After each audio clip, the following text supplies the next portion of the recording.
अरे आपका पूर्व अध्यक्ष आंखों में आंख डाल करके कह रहा है, इसलिए कह रहा है क्योंकि वो नेहरू गांधी परिवार का व्यक्ति है और उनमें मादा है ऐसे लोगों से कुछ कह सकने का, और हम उसके पीछे खड़े नहीं, हम उसके पीछे खड़े नहीं। तो आज हमको पूरी ताकत से, शिद्दत से अपने नेतृत्व के पीछे खड़ा होना है, उसके लिए आवाज उठानी है। उत्तराखंड में 2022 में चुनाव होंगे।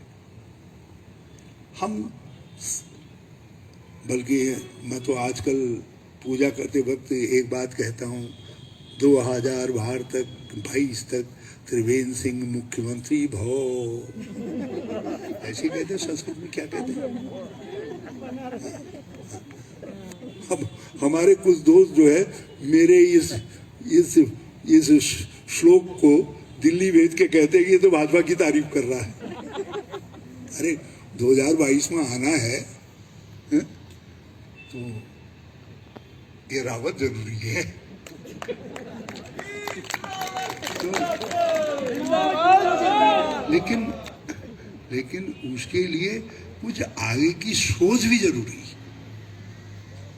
आप कैसा उत्तराखंड बनाएंगे, आप वही तो लोगों को बताएंगे ना, कुछ कहेंगे ना। मैं नहीं कहता कि मैंने 2017 में जो कुछ किया तब किया कि आप उसको दोहराइए। मैं कहता हूं उससे कुछ बेहतर दोहराइए, अच्छा दोहराइए, मगर आप अपनी बुनियादी बातों को जो आपने किया है उसको याद नहीं करेंगे तो फिर किसको याद करेंगे आप, किसको याद करेंगे आप। ये हीरा सिंह जी डोईवाला का प्रतिनिधित्व करते थे, अब हार गए। मैं इनके सामने कह रहा हूं, 4 साल में जितना त्रिवेंद्र सिंह जी ने किया डोईवाला में, आज भी बिना मुख्यमंत्री उस क्षेत्र का, बिना उस क्षेत्र का एमएलए रहे, जो मैंने किया वो चौड़े से ज्यादा है। अब मान लिया हम नहीं कहेंगे इस बात को, भाई त्रिवेंद्र सिंह, जब हम कहेंगे त्रिवेंद्र सिंह ने कुछ नहीं किया तो आपको दूसरी लकीर भी तो दिखाई देगी, लोग कहेंगे तुमने क्या किया, वो तो बताना पड़ेगा ना।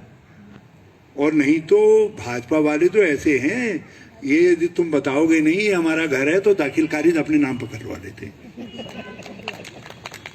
यदि मान लिया हम स्वतंत्रता संग्राम सेनानियों का नाम लेना भूल जाएं, महात्मा गांधी का नाम लेना भूल जाएं, नेहरू का नाम लेना भूल जाएं, तो ये उनका दाखिल खारिज भी अपने नाम पर चला लेंगे। सरदार पटेल हमारे नेता थे, कांग्रेस नहीं बनाया, कांग्रेस के रहे, कांग्रेस के प्रेरणा स्रोत रहे। हमने दिल्ली में पटेल भवन है उनके नाम पर, एक जहाँ मंत्रालय बैठते हैं, उनके स्टैचू है, उनका सब कुछ है, मगर उन्होंने पटेल पर कब्जा कर दिया। एक लंबा सी चीन से फोटो वो बना करके ले आए, 200-250 करोड़ जितना खर्च किया, 3000 करोड़ रुपया खर्च करके। जिन लोगों की सादगी जीवन था उनके 3000 करोड़ रुपए की स्टैचू बना करके उन्होंने पटेल पर भी कब्जा जमा लिया। और यदि भाजपा वालों को पता चल जाए इनको कि मौलाना अब्दुल कलाम आज़ाद के नाम से भी इनका कल्याण हो सकता है, तो ये उनके साथ अपना कहेंगे हमारे चचा के चचा का और उनका डीएनए एक ही था करके कहेंगे, अभी उसको भी खोल। लेकिन इस समय एक ही काम है, झगड़ा करवाओ, लड़ाओ, समाज को बांटो और समाज को बांट करके अपनी उसको आगे बढ़ाओ। और मैं आप लोगों से कहना चाहता हूं कि आप अपने विकास की सोच को लेकर के उसके एजेंडे के साथ जाए। मोहन है, दूसरे लोग हैं, अरे सबके पास कहने को बहुत सारी चीजें हैं, उनको लेकर के जाइए ना। अच्छा, ये हीरा सिंह जी, मैं कोई हरीश रावत हूँ मेरे समय में, अब आप लोगों की भी मजबूरी है। जिस दिन से राज्य बना, जितने थे सब तो भाजपा में चले गए, जो मुख्यमंत्री बनाया आपने, एक मैं ही रह गया। अब वो मेरा नाम लो न लो, मैं मजबूरी भी हो गया हूँ। मैं मनवाल साहब, पर्यवेक्षक महोदय, तो आप कुछ हो न हो, चीज़ों को, विकास की चीज़ों को आगे बढ़ाइए। और इसीलिए मैंने 1.5 साल पहले कहा, और आज एक राजनीतिक दल जो यहाँ दरवाजे खटखटा रहा है, आज उसको उसके लिए वो नहीं मिल पा रहा, हथियार नहीं मिल पा रहा। मैंने 1.5 साल पहले कह दिया, मैंने कहा कांग्रेस सत्ता में आएगी तो हम 200 यूनिट तक 3 साल के अंदर लोगों को फ्री बिजली देंगे और 25 लीटर पानी फ्री देंगे।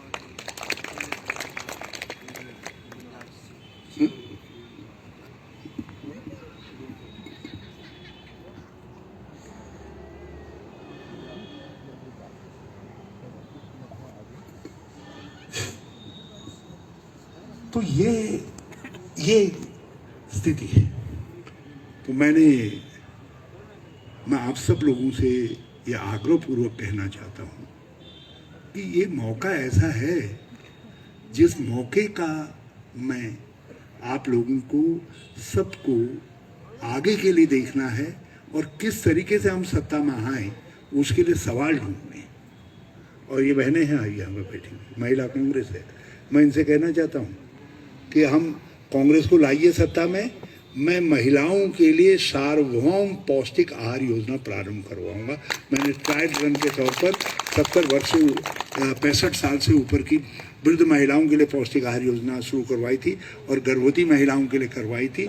अब सब महिलाओं के लिए पैदा होने से लेकर के अंतिम यात्रा तक जो है एक सार्वभौम पौष्टिक आहार योजना प्रारंभ करेंगे ताकि खून की कमी से और प्रदर के रोग से कोई महिला न मरे, कोई शिशु जो है खून की कमी के कारण न मरे।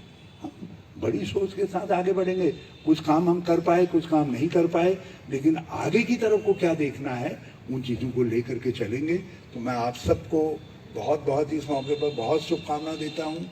और बहुगुणा जी को ये इन्होंने बहुत एक चीज़ है कि मैंने इतना विनम्रशील जिनमें उत्तराखंड की संस्कृति झलकती है, ये वो व्यक्तित्व हैं। देखो MP MLA होना न होना, अभी अच्छा यहाँ ऐसा कलाकार मिल गया है।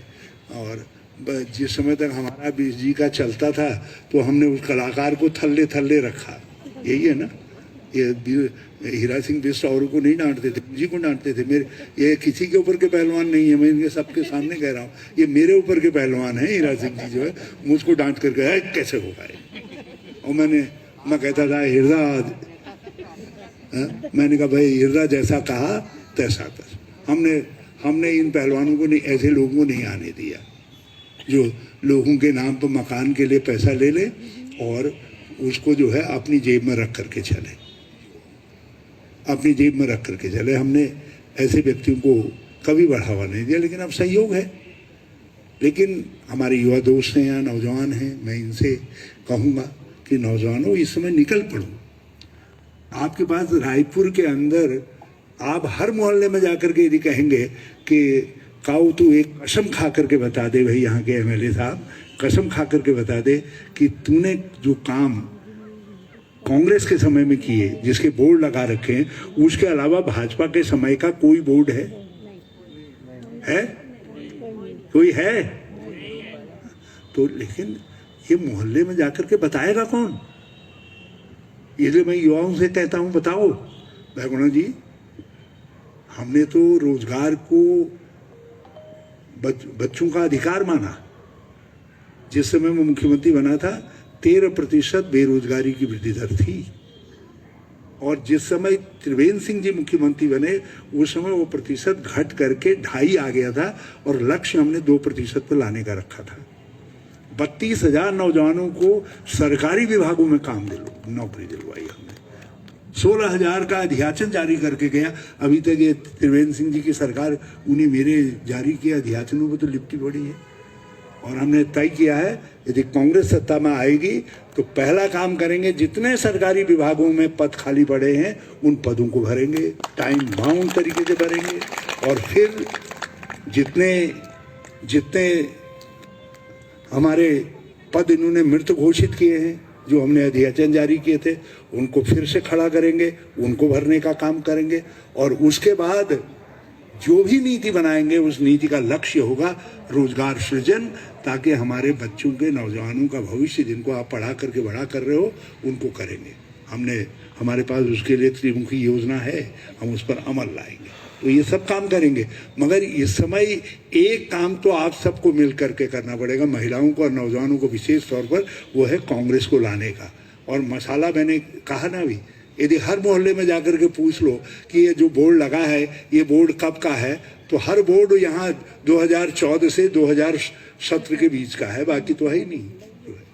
मैं गलत कह रहा हूँ तो बताइए। लेकिन अब नहीं कहोगे, आप विपक्ष की आलोचना करने को, जैसे हिंदू महिला अपने जेठ के सामने नहीं बोलती है, यदि विपक्ष भाजपा को अपना जेठ मान लोगे, बोलोगे नहीं, आलोचना नहीं करोगे, तो लोगों तक बात पहुंचेगी कैसे? इसलिए डट करके लड़िए, संघर्ष करिए, और हम आपके साथ हैं।